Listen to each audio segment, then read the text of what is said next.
La pièce, en fait, est inspirée du roman de Ken Kesey, pas du film. Il y a d'abord eu le roman, puis la pièce, et ensuite le film. Et la pièce est directement inspirée du roman, et elle est fidèle au roman dans le sens où c'est l'Indien, le chef indien, qui raconte l'histoire.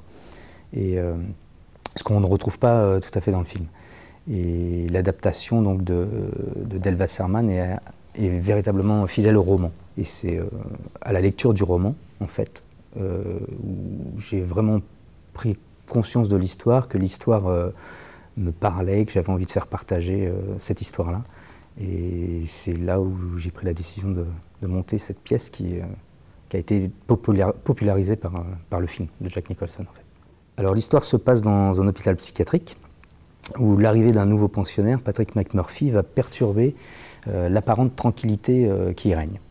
Voilà, c'est l'histoire d'un combat entre des individus et un système qui cherche à les normaliser, les broyer et leur retirer leur identité. Et McMurphy arrive là-dedans et va mettre un petit peu la pagaille et va surtout faire prendre conscience à ces hommes qu'ils sont encore des hommes, qu'ils ont une dignité. Il va leur faire retrouver l'espoir et la liberté également.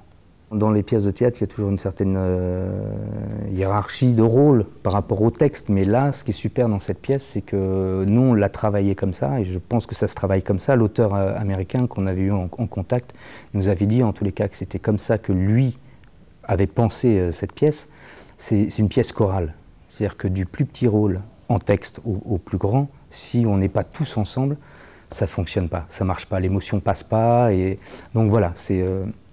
Dans ce sens, c'est vraiment quelque chose qu'on doit faire ensemble. On doit être ensemble sur le plateau, s'amuser ensemble, raconter l'histoire ensemble, ce qu'on se dit être choral, quoi. Et ça, c'est très agréable.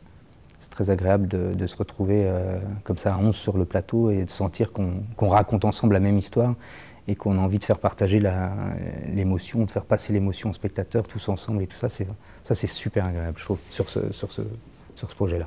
C'est une pièce qui parle de l'enfermement, du pouvoir et de ses excès.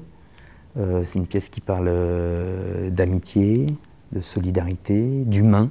C'est très important. C'est un hymne à l'espoir, à la résistance. C'est tous les thèmes de la vie, quoi. C'est ça qui est beau, je trouve, dans cette pièce. C'est qu'on passe par tous les sentiments qu'on vit tous les jours. De révolte, de joie, enfin, ce qui fait la vie, quoi. Et donc, je pense que c'est ça qui plaît dans ce texte, dans ce spectacle, c'est que les gens peuvent se retrouver, se retrouvent à travers nous dans les émotions qu'ils vivent au quotidien, quoi.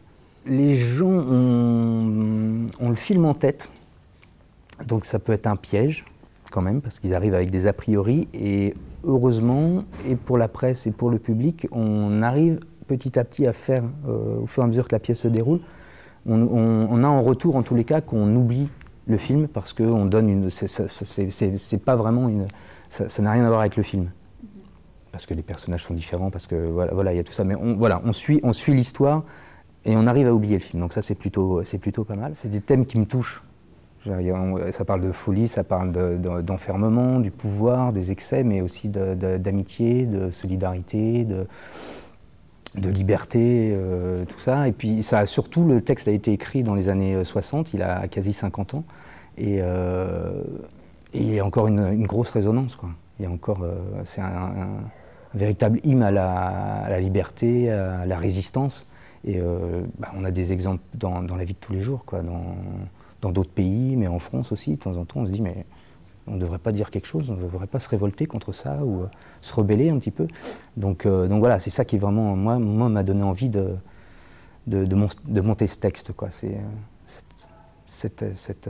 trouve que c'est un texte qui donne de l'espoir, c'est pas un texte sombre. On a souvent l'image du film comme un film sombre, très traumatisant. Et moi, je trouve que le texte donne de l'espoir, il donne envie. Et c'est ça qu'il donne envie envie de résister, envie de se battre, envie de se dire ouais, bah oui, non, tout n'est pas joué, on peut, si on s'unit, on peut faire des choses, c'est possible. Et je trouve que voilà, par les temps qui courent, ça fait du bien d'entendre ce message-là, et puis ça fait du bien d'avoir envie de le donner, ce message-là, de le faire partager. On peut dire que c'est une critique du système psychiatrique, répressif des années 60 ou quoi, mais Ken Kesey, dans son roman, en fait une véritable critique de la société. Et c'est marrant de faire le parallèle entre la société des années 60 et celle de nos jours, où on se dit qu'on pourrait faire la même critique. Donc c'est ça qui fait que le texte parle encore et résonne encore en 2012, quoi. C'est parce que finalement rien n'a changé et qu'on a toujours besoin de ne pas se faire étouffer par l'autorité et de se dire non, non, on est là, on existe et on a envie de dire qu'on existe et qu'on ne trouve pas ça normal, telle ou telle chose, et de faire en sorte qu'on ne nous empêche pas de penser, de réfléchir, de dire, de vivre, quoi. Donc voilà.